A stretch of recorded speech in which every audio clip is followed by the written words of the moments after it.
Hello, it is technically day 19, I think.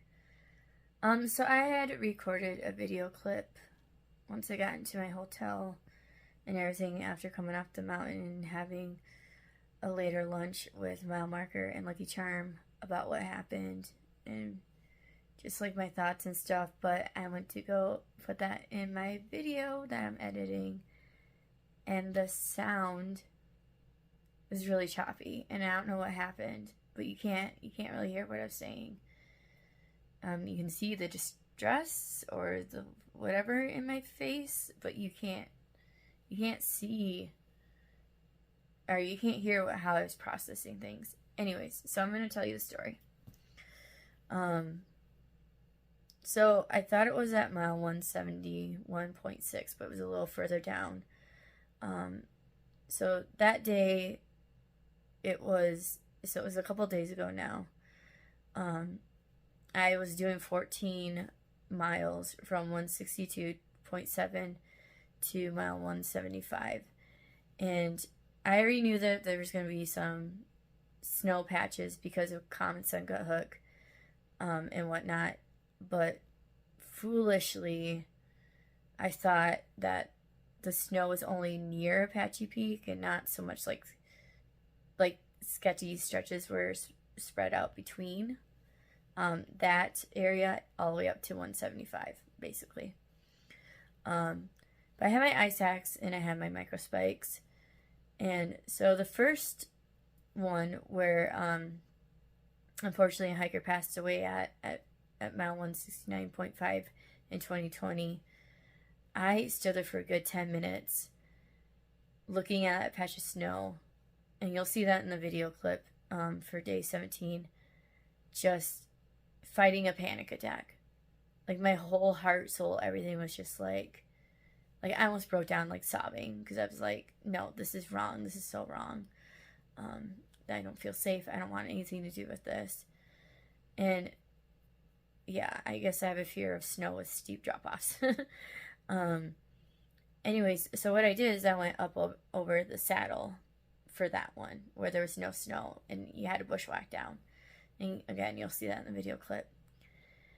And then I get to the second one and I get through that just fine with Pac-Man and I think, Teddy Bear.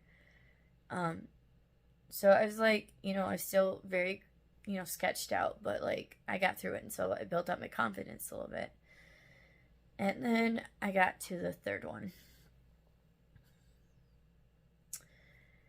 This was with Abby and Vashti, and Alan was there. Alan with the orange backpack or orange fanny pack, and another hiker who had no spikes and no ice axe. Not a smart move. But we were all at that traverse. I had my spikes on, got my ice axe out, and by this time it's kind of late morning. No, it's more afternoon. So the snow is getting a little slushy. And it's at an angle a little bit for part of it. You'll see the video clip afterwards, after I get through, and I'm crying. So I get about 2 or 3 feet onto that, like, little bit of a down part, and I slip down to my knees. And, I hung on to my ice axe for dear life. Thankfully it was like anchored in, and I was able to pull myself up, and it was a no fall zone. So, and I'm not sure if it was a for sure you're gonna die no fall zone or if it was a seriously injured one. All I know is it was a no fall zone. Like, there's boulders below. The run out wasn't very good, so like I wouldn't have been able to self-arrest before I would have hit a bunch of rocks. Yeah. And I got myself up and I got across. By this time I'm sobbing. But I got across, and then towards the end there's a freaking blow down. And Vashti pulls me up. on the trail because I was a complete wreck. And Abby was on the other side, and you know, she did her best to comfort me with words and stuff. And yeah, and I sat there taking off my crampons, or not my crampons, my micro spikes and stuff, and just crying for a minute and trying to calm down. Because we were still 2 or 3 miles away from camp, I think. No, maybe it might have been closer. I don't know. All I know is we still had to get to camp, and we had blowdowns and stuff to get over. So then Alan went through, and then Abby helped get a hiker through, which you'll see in the clip and everything. But yeah, I was terrified. I was already kind of scared. Like, this is my worst fear of the trail that like came true for a millisecond. And so we continue on to camp, and oh my God, thank the Lord. I'm not religious, but thank whatever higher power for Abby and Basti. Abby's trail name is now Shasta, so I should probably refer to her as that. But they stuck with me and this other hiker all the way to camp when they didn't even have to. And they made sure we were okay. And we got into camp, I think, at like 7. It was pretty late. And yeah, I can never thank them enough for getting me through that. I mean, of course, it might seem dramatic to you guys right now, but like, I'm trying to like tell you how I felt in that moment, and how I was shaken. I wanted off that mountain, and the only way to get off that mountain was to go through and hike one more day. And but yeah, they stuck by me the whole time when they didn't have to, and that was so invaluable. So I make it to camp, and I don't even eat. I'm so tired. I'm so stressed out. I'm so shaken and kind of like numb in a way. And I just sit there in my tent for like the longest time. And then finally I got cold enough where I was like, okay, I need to set up camp. Or, I mean, like, you know, blow up my mattress and all that. So I do that. And it was a very windy night, so I didn't get very much sleep, because I was worried about my tent collapsing, because I had a hard time putting it up in the wind anyways. So we go to the next day, which is the first half of this clip, this video that you're going to see. And thankfully, the snow terrain, except for a part in the very beginning, is pretty level-ish. You know, like, there's still, like, slants and stuff, but there's no, like, steep drop-offs, like, type of thing. Like, yeah, it wasn't that dangerous. But I was still terrified. I was still scared. And I hated every minute of it. For the most part. I mean, the people made it a lot more relaxing and fun. Because there's like 20 of us hiking to Saddle Junction, and then some people were going forward, you know, up to like Fuller Ridge and stuff, and then there's some people that were going down Saddle Junction and bailing out, or just going into town because they had to go into town. And my MVPs for that day were Lucky Charm. You'll hear me call him Alan in the video because he got his trail name towards the end of the video. And Mile Marker. And because I had expressed my fears to some hikers that I had known, and then I had also, you know, I just made it very known to everybody, like, I had a scare yesterday, I'm terrified, I want off this mountain. And they kind of adopted me and helped me get down the mountain since we were out going into town anyways. But yeah, we had this big group of hikers all hiking together. It was, you know, kind of fantastic in that sense, and everybody, you know, took breaks together and like helped each other. But one thing too that I didn't find about till later is the first sketchy section. We come up and like Alan's got me through it, or sorry, Lucky Charms got me through it, because like the whole time I'm just like, oh my god, oh my god, oh my god, oh my god, kind of like panicking a little bit. And so he got me through it. He, you know, stayed behind me and stuff. I mean, he's like, you know, I'm right behind you, I got you, you're doing good, just take your time.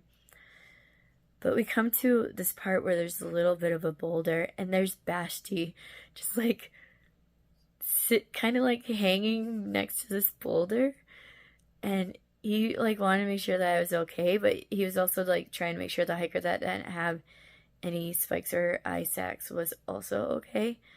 And he was just more like, oh, okay, you're out of camp and everything.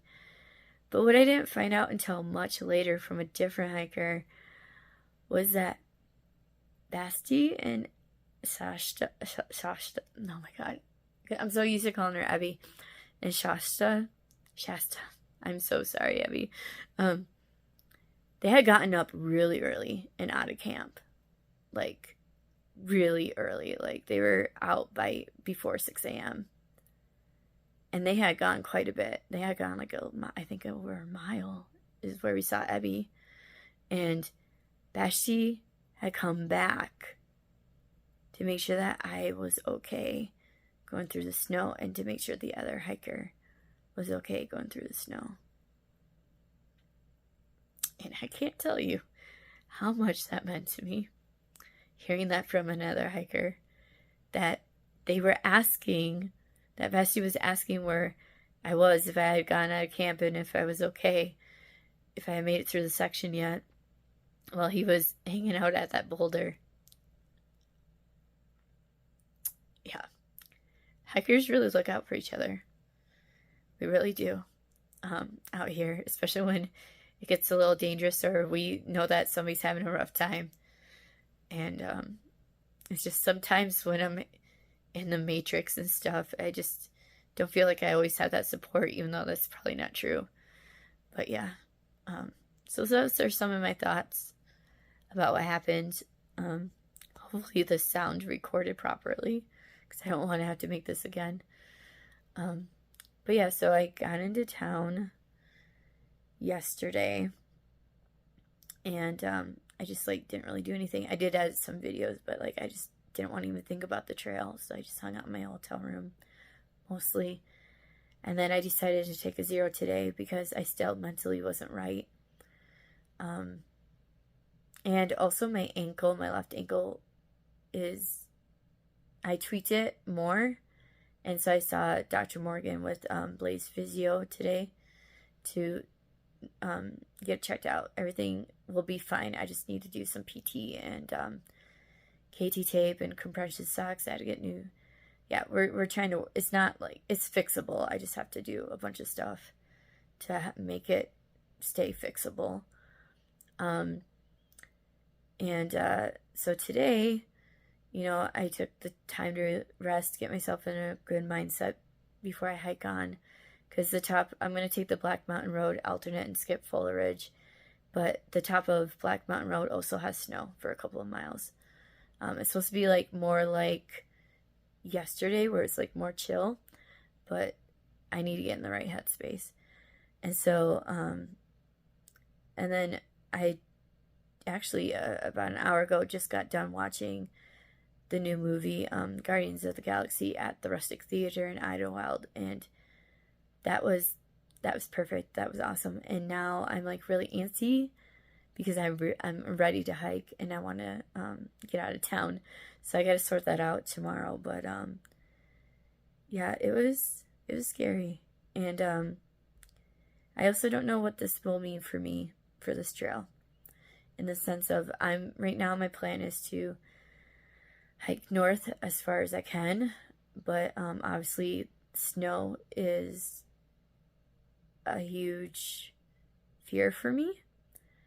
I don't know if it means I have to like practice throwing myself off the mountain in a safe space, you know, like practicing with my ice axe, you know, type of thing, or if I'm just gonna have to skip sections and flip or whatever. Right now, I have no plans of ending up in the Sierras. I'm not too worried about river or water crossings right now. I know how to swim and everything, but honestly, this might not be the right trail for me for this year. I'm going, like I said, I'm going to hike as much as I can of it, but there might become a point where it's just too much mentally and emotionally, and I will have to switch trails. Because I'm still going to hike, until October. I just don't know where, if that happens. But yeah, anyways, so 15 minutes, 45 seconds of me just rambling on about my headspace and whatnot, but I wanted to update you about what's going on, and there's some hikers that are killing it, and they're doing awesome, and they're thriving in these conditions. Like my friend Old Faithful, loving it, and he has a continuous footpath so far, and I'm so proud of him, and that's wonderful, that's great, and I hope he continues having a continuous footpath. But yeah, he's killing it. But then there's other hikers like me. If you go on Instagram and you type in PCT 2023, where we tried the snow, it spooked us, and we were all we skipped. We questioned ourselves. We felt like we were failures because other hikers were making those sections through it seemingly fine, and we weren't. But yeah, so some of us, and there's quite a few hikers that have already quit because of the trail conditions, and it's just too high of a risk factor for them. And I totally get that, even more so now. Like, this year is, yeah. I mean, again, people are totally killing it and having the super blast and all that stuff. And then there's others where we were having a blast too, but it was just too much. And we decided to hike another day on a different trail or come back to some other year. But yeah, anyways, it's bedtime.